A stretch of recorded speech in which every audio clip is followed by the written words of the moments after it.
ये हम लोग पढ़ेंगे एक्सरसाइज 8.2 के लिए। आज जो भी हम लोग पढ़ेंगे कुछ फॉर्मूला है, इसको हम लोग पढ़ेंगे एक्सरसाइज 8.2 के लिए। तो चलिए इसके लिए हम लोग सबसे पहले जानेंगे क्रयमूल क्या होता है। तो यहाँ देखिए हम लिखते चल रहे हैं, आप लोग लिखते चलेंगे। क्रयमूल इंग्लिश में इसको बोलते हैं क्रयमूल के cost price. Cost price, cost price, cost price बोलते हैं। इसका मतलब होता है कि खरीदने का मूल्य, खरीदने का मूल्य। जब कोई वस्तु खरीदा जाता है उसी को क्रय मूल्य बोलते हैं, इंग्लिश में कॉस्ट प्राइस बोलते हैं। खरीदने का मूल्य समझ गए। आगे हम लोग लिखेंगे विक्रय मूल्य। नंबर से चलिएगा अच्छा होगा। सॉरी, विक्रय मूल्य। विक्रय मूल्य को इंग्लिश में बोलते हैं सेलिंग प्राइस। इसको क्या बोलते हैं? Selling price, SELLING, selling price. Price इसको बोलते हैं, विक्रय मूल्य बोलते हैं। जब कोई वस्तु बेचा जाता है उसको विक्रय मूल्य बोलते हैं। तो बेचने का मूल्य है, इसको क्या बोलेंगे? बेचने का मूल्य, बेचने का मूल्य। चलिए 3 नंबर में अब हम लोग जानेंगे, 3 नंबर में हम लोग जानेंगे लाभ। यानी लाभ बराबर क्या होता है। लाभ को इंग्लिश में बोलते हैं प्रॉफिट, या इसको बोलते हैं गेन। ठीक है ना, लाभ के अंग्रेजी में प्रॉफिट या गेन बोलते हैं। लाभ बराबर, अब देखिए लाभ बराबर यहाँ से फॉर्मूला होता है कि विक्रय मूल्य माइनस क्रय मूल्य। क्या होता है? विक्रय मूल्य माइनस क्रय मूल्य, क्रय मूल्य, विक्रय मूल्य माइनस क्रय मूल्य। ठीक है ना, ये लाभ बराबर फॉर्मूला होता है। अब यहाँ से फॉर्मूला लिखिएगा कि लाभ बराबर फॉर्मूला क्या होता है? विक्रय मूल्य माइनस क्रय मूल्य होता है। और इसको शॉर्ट में लिखना चाहेंगे तो इसे भी लिख सकते हैं, selling price minus cost price. अब सेलिंग प्राइस क्या हुआ? देखिए यहाँ लिखे हैं सेलिंग प्राइस मतलब क्या चीज? विक्रय मूल्य। कॉस्ट प्राइस क्या चीज? मतलब क्रय मूल्य मतलब सीपी। तो कॉस्ट प्राइस को शॉर्टकट में सीपी बोलेंगे और सेलिंग प्राइस को शॉर्टकट में एसपी बोलेंगे। ठीक है, तो यही फॉर्मूला होता है। और आप एक चीज याद रखिएगा, सब चीज भी समझने वाला बात है कि जब भी लाभ का कंडीशन होगा तो लाभ के कंडीशन में सेलिंग प्राइस जो होता है ना वो बड़ा होता है और क्रय मूल्य छोटा होता है। अब एसपीसीपी के मतलब क्रय मूल्य विक्रय मूल्य समझिएगा। तो जब भी लाभ होगा उस स्थिति में क्या होगा? लाभ की स्थिति में क्या होगा? क्रय मूल्य, विक्रय मूल्य जो होता है बड़ा होता है, क्रय मूल्य छोटा होता है। जब हानि हो जाएगा तो हानि की स्थिति में क्या होगा? हानि की स्थिति में आपका, हानि की स्थिति में क्या होगा कि क्रय मूल्य बड़ा होगा और सेलिंग क्रय मूल्य बड़ा हो जाएगा और विक्रय मूल्य छोटा हो जाएगा। हानि होगा तो उस समय क्रय मूल्य बड़ा होगा और विक्रय मूल्य छोटा होगा। और जब लाभ होगा तो लाभ की स्थिति में क्या होगा? लाभ की स्थिति में होगा कि विक्रय मूल्य बड़ा हो जाएगा, क्रय मूल्य छोटा हो जाएगा। हानि हो जाएगा तो हानि में क्या हो जाएगा? क्रय मूल्य बड़ा हो जाएगा, विक्रय मूल्य छोटा हो जाएगा। इस चीज को आप समझेंगे। ठीक है ना, तो देखिए यही लाभ, लाभ बराबर, तो लाभ बराबर क्या लिखे? विक्रय मूल्य माइनस क्रय मूल्य। अब जैसे में देखिए हानि का फॉर्मूला होता है। अब हम लोग समझेंगे हानि, जिसको हानि में क्या बोलते हैं? लॉस बोलते हैं ना। हानि इसका अंग्रेजी होता है LOSS, लॉस। लॉस हुआ, ठीक है ना। लॉस, तो हानि बराबर आपका हो जाएगा। चलिए इसको हम लोग 4 नंबर देकर लिख रहे हैं। ठीक है ना, 4 नंबर देकर लिख रहे हैं हानि। कुछ फॉर्मूला है, इसको आप लोग को जानना जरूरत है। हानि यानी लॉस। लॉस में क्या हो जाएगा? अभी बताए हैं कि हानि की स्थिति में क्या होगा? क्रय मूल्य बड़ा होगा, विक्रय मूल्य छोटा होगा। तो हानि की स्थिति में क्या हो जाएगा? हानि की स्थिति में हो जाएगा क्रय मूल्य माइनस विक्रय मूल्य, क्रय मूल्य माइनस विक्रय। देख रहे हैं ना क्या हो रहा है? हानि की स्थिति में पहले क्रय मूल्य आ जा रहा है, बाद में विक्रय मूल्य आ जा रहा है। लाभ की स्थिति में पहले क्या आ जा रहा है? विक्रय मूल्य आ जा रहा है, बाद में क्रय मूल्य आ रहा है। समझ रहे हैं ना? तो इस चीज को आप लोग याद रखेंगे। इसको भी चाहेंगे शॉर्टकट में इसका हो जाएगा, इसका क्या हो जाएगा? इसकी हो जाएगा। अब चलिए लाभ हानि हम लोग तो जान लिए। ठीक है, लाभ बराबर फॉर्मूला विक्रय मूल्य माइनस क्रय मूल्य होता है। हानि बराबर क्या होता है? क्रय मूल्य माइनस विक्रय मूल्य। अब हम लोग जानेंगे आखिर के क्रय मूल्य निकालना होगा तो क्रय मूल्य निकालने के लिए क्या करना पड़ता है। क्रय मूल्य कैसे होता है? क्रय मूल्य में देखिए क्या क्या होता है, यहाँ लिखेंगे इसको भी 5 नंबर में। क्रय मूल्य, क्रय मूल्य बराबर, क्रय मूल्य बराबर, क्रय मूल्य में क्या क्या जोड़ा जाता है? क्रय मूल्य, तो क्रय मूल्य देखिए क्रय मूल्य में हो जाएगा आपका, जैसे क्रय मूल्य मान के चलिए कोई कलम मार्केट से खरीद के ला रहा है तो उसमें जो भाड़ा लगेगा जो भाड़ा लगेगा उसी को जुड़ते हैं, वही क्या होता है क्रय मूल्य। तो क्रय मूल्य में क्या क्या जुड़ता है, इसमें ऊपरी व्यय मतलब जो भी खर्चा होगा ऊपरी व्यय प्लस ऊपरी व्यय के ऊपरी खर्च लिख लीजिए, व्यय मत लिखिए, खर्च लिख लीजिए ताकि आप लोग को समझ में आएगा। ऊपरी खर्च अब प्लस इसमें आप जोड़ सकते हैं परिवहन या श्रमिक मजदूरी, ठीक है ना। इसमें परिवहन या श्रमिक मजदूरी, श्रमिक मजदूरी मान के चलिए मजदूरी, कोई सामान खरीद कर लाया तो उसको गाड़ी पर लाएगा तो गाड़ी के ट्रांसपोर्ट के परिवहन के खर्चा देना पड़ेगा, फिर यहाँ उतरवा के रखेगा गोदाम में तो उसका खर्चा देना पड़ेगा, तो वही होता है। तो वो सब कहाँ जुड़ता है, क्रय मूल्य पर जुटेगा, ठीक है ना। मान के चलिए जैसे हम मार्करी खरीद लें 10 रुपये में, तो 10 रुपये में खरीद लें तो इसका आने के जो भाड़ा होगा वो हमको देना ही पड़ेगा, प्लस में इसको हम जहाँ रखेंगे तो आदमी लगा कर इसको उतरवाना होगा, 10 पेटी मंगाएंगे तो फिर उसका भाड़ा देना पड़ेगा। तो इसे हम कहाँ जोड़ेंगे, क्रय मूल्य पर जोड़ेंगे ना। तो वही होता है क्रय मूल्य बराबर क्या होता है, क्रय मूल्य में क्या क्या जुटेगा, तो ऊपरी खर्च प्लस परिवहन या श्रमिक का मजदूरी। अब चलिए अब हम लोग 5 नंबर में देखते हैं। 5 नंबर तो हो गया, 6 नंबर में हम लोग देखेंगे। 6 नंबर में हम लोग देखेंगे कि ये तो हम लोग देख लिए, अब हमको निकालना होगा लाभ बराबर, तो हम लोग फॉर्मूला देख लिए ना कि विक्रय मूल्य माइनस क्रय मूल्य होता है, हानि बराबर क्रय मूल्य माइनस विक्रय मूल्य। अगर लाभ हानि प्रतिशत निकालना होगा तो कैसे निकालेंगे, लाभ प्रतिशत कैसे निकालेंगे, परसेंटेज में रहेगा। देखिए तो लाभ प्रतिशत का फॉर्मूला निकालने का फॉर्मूला लाभ और प्रतिशत के सिंबल ऐसे देते आप लोग को बताए हैं, ठीक है ना। इसे हम लिख भी दे रहे हैं ब्रैकेट में। लाभ प्रतिशत बराबर होता है, लाभ प्रतिशत बराबर होता है कि जो लाभ होगा उसको, लाभ प्रतिशत बराबर हो जाएगा लाभ अब बाटा में क्रय मूल्य गुने 100, समझ रहे हैं ना। लाभ प्रतिशत बराबर फॉर्मूला था लाभ बटा क्रय मूल्य गुने 100। अब देखिए, अब जैसे मान के चलिए हानि प्रतिशत भी इसका होगा ना, तो हानि प्रतिशत होगा तो जैसे में देखिए इसका 7 नंबर में हानि प्रतिशत नहीं लिखते प्रतिशत का सिंबल, लेकिन आप लोग को समझाने के लिए हम लिख देने प्रतिशत। तो हानि जब प्रतिशत होगा तो हानि का फॉर्मूला हो जाएगा, तो ऊपर क्या हो जाएगा हानि बट्टा में क्रय मूल्य, हानि बट्टा में क्रय मूल्य गुने क्या हो जाएगा 100 हो जाएगा। तो अब हम लोग यहाँ तक देखिए हम लोग क्या क्या देख लिए, हम लोग देख लिए क्रय मूल्य किसे कहते हैं, विक्रय मूल्य क्या क्या होता है, लाभ बराबर क्या होता है तो विक्रय मूल्य माइनस क्रय मूल्य, हानि बराबर क्या होता है तो क्रय मूल्य माइनस विक्रय मूल्य। क्रय मूल्य में क्या क्या जुड़ता है तो ऊपरी खर्च और परिवहन है श्रमिक मजदूरी। लाभ प्रतिशत बराबर क्या होता है लाभ बटा क्रय मूल्य गुने 100। हानि प्रतिशत बराबर क्या होता है हानि बटा क्रय मूल्य गुने 100। चलिए आगे अब हम लोग देखते हैं, इसमें और कुछ फॉर्मूला है, इसको हम लोग देख लेते हैं। चलिए इधर लिख दे रहे हैं, ठीक है, यहाँ तक हम लोग समझ गए। 7 नंबर तक तो हम लोग देख लिए। चलिए इधर हम 8 नंबर देखते हैं। चलिए इधर हम लोग 8 नंबर देख लेते हैं। चलिए 8 नंबर में हम लोग देखेंगे, 8 नंबर में हम लोग देखेंगे क्रय मूल्य निकालने के लिए फॉर्मूला क्या होगा। जिसमें मान के चलिए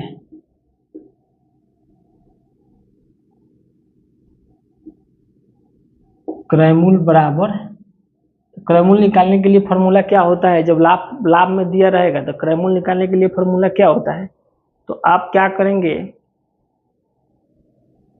कि 100 बट्टा लाभ अब प्लस इसमें 100 जोड़ दीजिएगा, गुना कितना हो जाएगा विक्रय मूल्य, ठीक है। जब क्रय मूल्य पूछेगा तब विक्रय मूल्य दिया रहेगा, इसमें कंफ्यूजन नहीं रखना है। और जब विक्रय मूल्य पूछेगा तब क्रय मूल्य दिया रहेगा। तो क्रय मूल्य निकालने के लिए फॉर्मूला क्या हुआ, क्रय मूल्य निकालने के लिए फॉर्मूला हुआ 100 बट्टा लाभ प्लस लाभ में क्या करेंगे 100 जोड़ देंगे इनटू विक्रय मूल्य।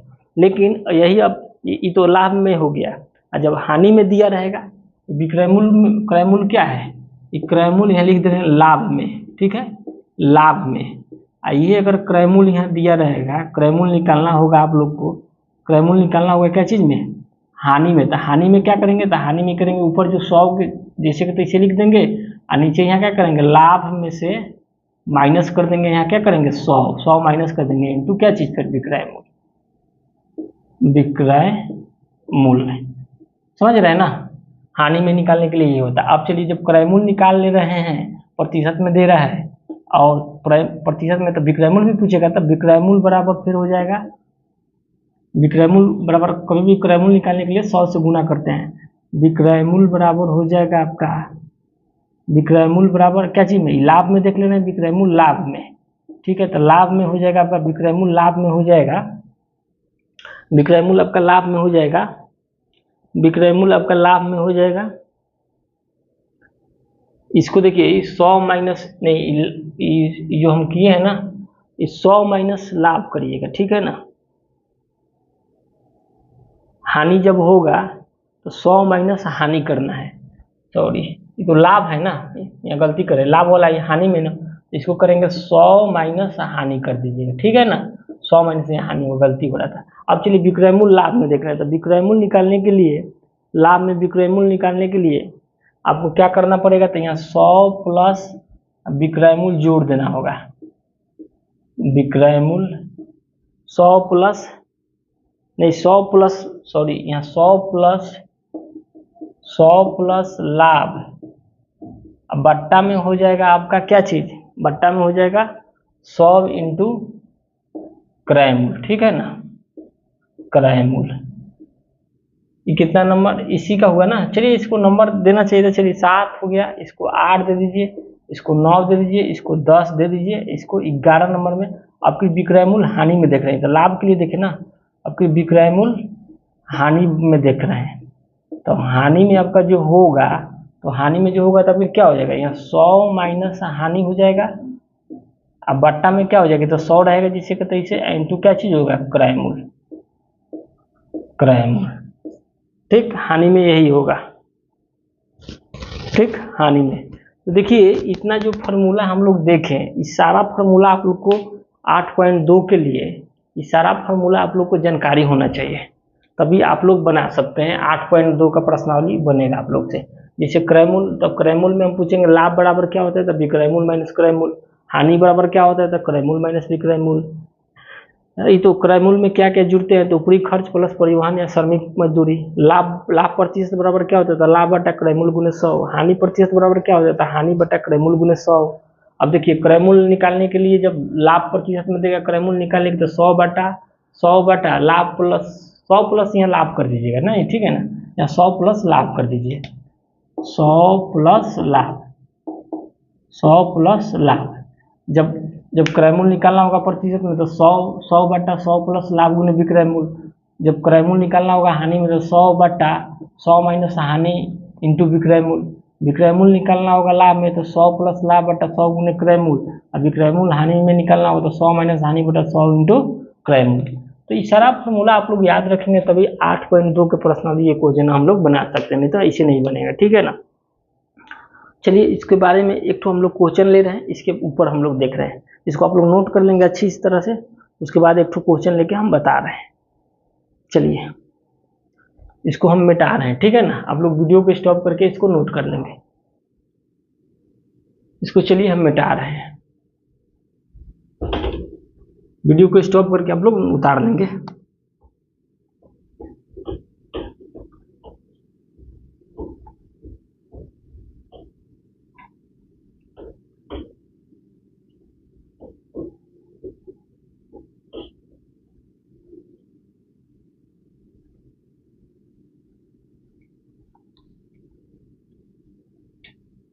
चलिए इसको हम लोग देखते हैं। देखिए जैसे एक रेफ्रिजरेटर का एक क्वेश्चन ले रहे हैं कि एक साइकिल का क्रय मूल्य, यहाँ देखिए क्वेश्चन जिसे लिख रहे हैं, एक साइकिल का क्रय मूल्य, साइकिल का क्रय मूल्य, मान के चलिए साइकिल का क्रय मूल्य है 5000, मान लीजिए कितना है 5000 रुपया, ठीक। रख रखाव पर खर्च हो रहा है कितना, 1000 है। रख रखाव पर खर्च 1000 रुपया, ठीक। रख रखाव पर खर्च 1000 रुपया, और विक्रय मूल्य दिया है, रख रखाव पर खर्च 1000 रुपया, 1000 रुपया हो गया ना। और आपसे पूछेगा रख रखाव पर खर्च 1000 रुपया हो गया। तो चलिए अब हम लोग को निकालना है यहाँ से, तो विक्रय मूल्य इसका कितना हो जाएगा,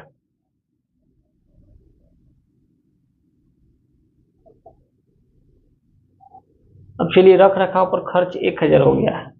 इसका विक्रय मूल्य अगर दिया रहेगा आप लोग से कितना, विक्रय मूल्य दे रहा है, सॉरी विक्रय मूल्य बराबर हाँ 8000 रुपया, विक्रय मूल्य दे रहा है 8000 रुपया। तो अब हम लोग यहाँ से क्या कर सकते हैं, 8000 रुपया दे रहे हैं, 8000 रुपये दे रहे हैं, विक्रय मूल्य बराबर हम क्या कर सकते हैं, तो विक्रय मूल्य बराबर तो हम लोग को सबसे पहले यहाँ क्रय मूल्य में देखिए, तो क्रय मूल्य तो पहले 5000 रुपये खरीदा था, फिर 1000 रुपये उसको रखने लाने में खर्चा हो गया, तो टोटल यहाँ से क्रय मूल्य निकालिए। तो क्रय मूल्य बराबर क्या होता है, तो क्रय मूल्य बराबर बताए थे ना, ऊपरी खर्च प्लस श्रमिक मजदूरी, तो जोड़ दीजिए, तो 5000 और प्लस 1000 जोड़ेंगे तो कितना हो जाएगा 6000 रुपये क्रय मूल्य हो गया।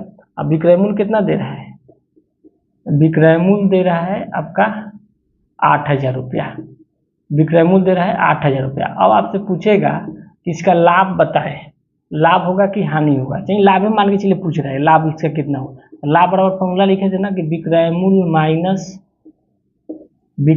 माइनस क्या चीज, क्रय मूल्य, विक्रय मूल्य माइनस क्रय मूल्य। तो चलिए अब रखिए यहाँ से, तो विक्रय मूल्य कितना है 8000 माइनस क्रय मूल्य कितना है 6000, तो कितना का अंतर हुआ 2000 रुपये के, तो 2000 रुपये इसका क्या होगा लाभ हो गया, ठीक है ना। इसका अगर प्रतिशत में पूछता तो प्रतिशत में भी निकाल लेते, लेकिन रुपया में पूछ रहा है तो सिंपल निकाल देंगे, समझ रहे हैं ना।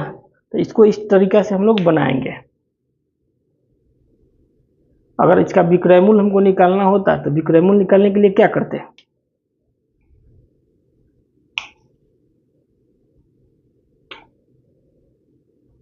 तो मान के चलिए रेफ्रिजरेटर का अगर इसका विक्रय मूल्य निकालना होता तो ये जो आपका होता है, ये जो होता है ये विक्रय मूल्य हो जाएगा इसका, ठीक है ना। तो चलिए इसको ऐसे बनाते हैं, आगे हम लोग देखते हैं इसका बट्टा समझते हैं, बट्टा क्या होता है, ठीक है, बट्टा के बारे में हम लोग समझते हैं।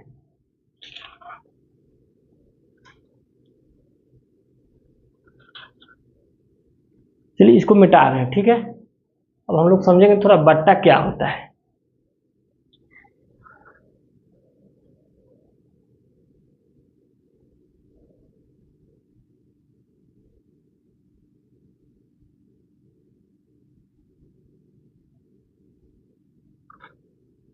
यहाँ से एक चीज और आप लोग समझ सकते हैं, देखिए ये जो यहाँ जो दे रहे हैं ऐसे भी ठीक है, इसको अगर यहाँ से हम लोग को पूछेगा कि हानि हुआ कि लाभ हुआ इसमें, तो कैसे पता करेंगे, तो देखिए ये जो हुआ ना ये आपका विक्रय मूल्य हो जाएगा, विक्रय मूल्य हो गया कितना 5000, और टोटल तक क्रय मूल्य तो नया क्रय मूल्य वाला हो जा रहा है ना, क्योंकि 1000 खर्च हो रहा है, तो क्रय मूल्य कितना हो गया, तो क्रय मूल्य कितना 5000 और प्लस 1000 जोड़ दीजिए, 1000 तो 6000, समझ रहे हैं ना, क्रय मूल्य 6000 हो गया। तो बताइए 5000 के कोई 6000 की कोई चीज खरीद रहा है बेच रहा है 5000 में, तो इस स्थिति में क्या होगा, हानि ही होगा ना, हानि ही होगा। तो कितना क्या हानि, तो हानि बराबर क्या हम लोग जानते हैं, हानि बराबर फॉर्मूला क्या जानते हैं हम लोग, यही ना जानते हैं, क्रय मूल्य माइनस विक्रय मूल्य, सीपी माइनस एसपी। तो क्रय मूल्य कितना 6000 और सीपी कितना एसपी कितना 5000, घटाइएगा तो कितना 1000 का अंतर हो जाएगा, 1000 रुपया का हानि हुआ। ऐसे भी आप लोग इसको सोच सकते हैं। चलिए आगे हम लोग देखते हैं इसका,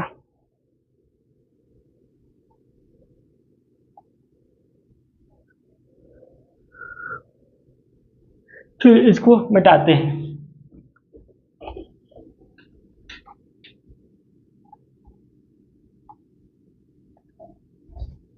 अब हम लोग समझेंगे बट्टा क्या होता है, ठीक है। चलिए बट्टा के बारे में थोड़ा हम लोग लिखते हैं, बट्टा यानी डिस्काउंट, बट्टा, बट्टा यानी डिस्काउंट, डिस्काउंट, बट्टा डिस्काउंट ज्ञात करना, ज्ञात करना। देखिए समझिए बट्टा क्या होता है, तो जब दुकानदार अपनी वस्तु के अंकित मूल्य से कम पर बेचता है, जब कोई दुकानदार अपनी वस्तु को जितना में खरीदा हो उससे कम पर, जैसे मान के चलिए हम दुकानदार हैं, हम पेन खरीदे 100 रुपया में, ठीक, हम 100 रुपया में खरीदे और इसको हम पेन को बेच दे रहे हैं कितना में, इसको हम बेच दे रहे हैं, हम ग्राहक को दे दे रहे हैं कितना में 90 रुपया में दे दे रहे हैं, ठीक। तो 100 रुपये में खरीदे और 90 रुपये में दे दिए, तो इसी को क्या बोलेंगे, बट्टा बोलेंगे, ठीक है ना। तो जब जब जब दुकानदार अपनी किसी वस्तु को अंकित मूल्य से, बट्टा को इसी को अंकित मूल्य कहते हैं। अंकित मूल्य मतलब इसी को अंकित मूल्य कहेंगे। इसको मार्क्ड प्राइस भी कहते हैं, अंकित मूल्य भी कहते हैं, ठीक है ना। तो मार्क्ड प्राइस, अंकित मूल्य, तो इसको लिख लीजिए ना, एक लाइन इसका डेफिनेशन लिख लीजिए। आप लोग को बुक में भी दिया है लेकिन लिखवा दे रहे हैं कि जब दुकानदार किसी वस्तु को अंकित मूल्य से कम पर बेचता है, लिख लीजिए, जब दुकानदार किसी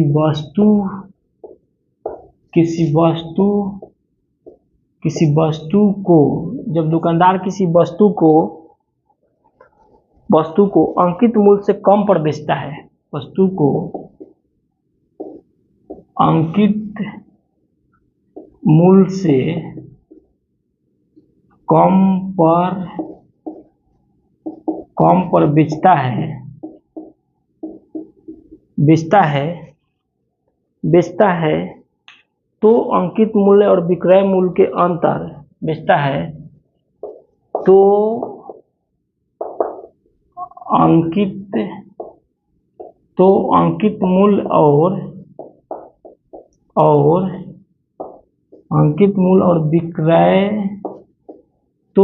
मूल्य और विक्रय मूल्य के अंतर,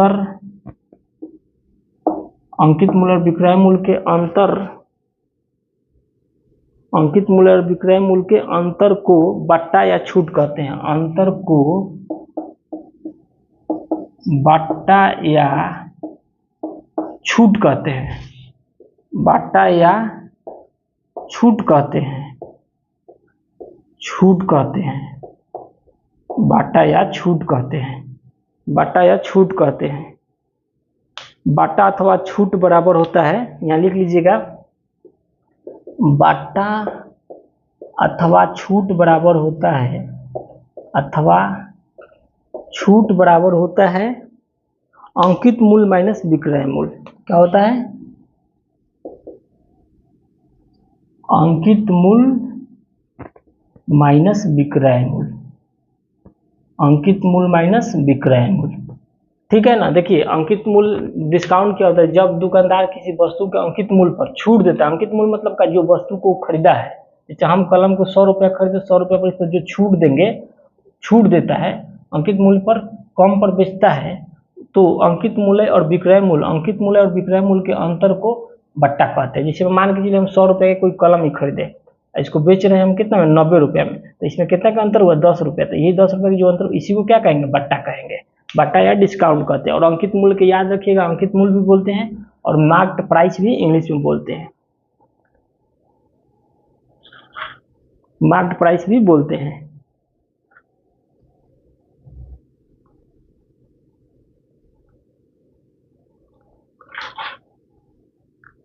मान के चलिए, जैसे में एक क्वेश्चन समझिए, जैसे 220 रुपया किसी वस्तु का अंकित मूल्य है। देखिए यहाँ क्वेश्चन लिख रहा है, किसी वस्तु का अंकित मूल्य 220 रुपया है और उस पर 30% का छूट देता है,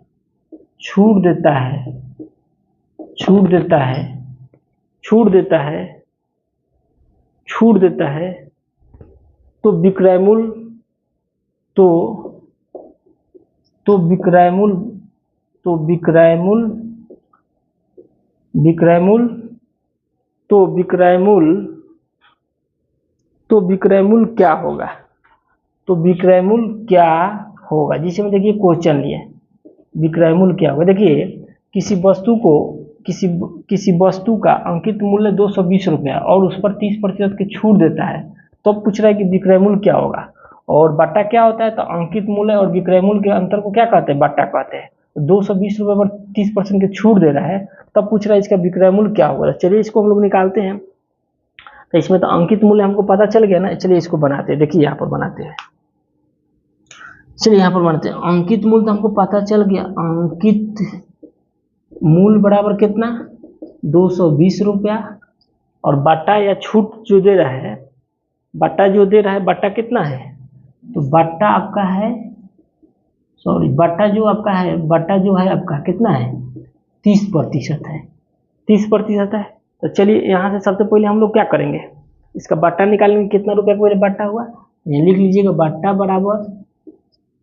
बराबर क्या हो जाएगा, तो 220, 220 पर कितना 30% छूट, तो 30 प्रतिशत का बट्टा निकालेंगे क्या 100, एक जीरो से एक जीरो खत्म, एक जीरो से तो 22×66 रुपया क्या हुआ, छूट हुआ। यानी दुकानदार 220 रुपये में खरीदा रहा है, 30% की छूट देकर उसको कितना में बेच दे रहा है, 66 रुपये में बेच दे रहा है।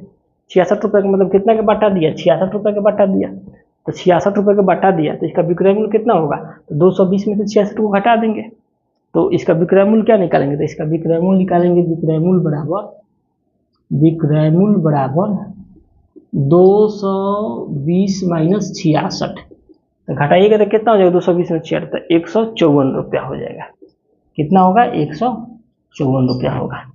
समझ में आ रहा है ना। जैसे में मान के चलिए है कलम को हम 10 रुपये में खरीदे और किसी को हम इसको 5 रुपये में बेच दे रहे हैं, तो इसका छूट कितना हुआ, 5 रुपये का। अब पूछेगा विक्रय मूल्य, आखिर वो खरीदा कितना में था, कितना में खरीदा, तो 10 रुपये में से 5 रुपये की छूट दिए, तो 5 रुपये घटा दीजिए, कितना होगा, 5 रुपये में खरीदा ना, तो वही बोल रहा है। तो वही क्वेश्चन बोल रहा है कि किसी वस्तु का अंकित मूल्य 220 रुपये है और उस पर 30% का छूट देता है, 220 रुपये पर 30% का छूट दिया, यानी कुल छूट कितना दिया रुपया में, 66 रुपया। पूछ रहा विक्रय मूल्य कितना होता है, तो विक्रय मूल्य का मतलब जो कस्टमर था वो खरीदा कितना में, तो उसमें से 220 में से 66 घटा देंगे तो कितना, 154 रुपया। और ये बट्टा अथवा छूट बराबर याद रखिएगा कि अंकित मूल्य और विक्रय मूल्य का अंतर को क्या कहते हैं, बट्टा कहते हैं, छूट कहते हैं, ठीक है ना। बट्टा या छूट दोनों बराबर है।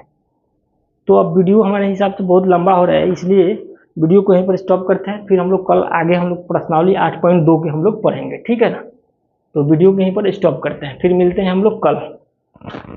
इसको बट्टा या छूट हम लोग देख लिए, प्रॉफिट एंड लॉस था जो हम लोग लाभ हानि का जो सब हम लोग देख लिए, ठीक है ना।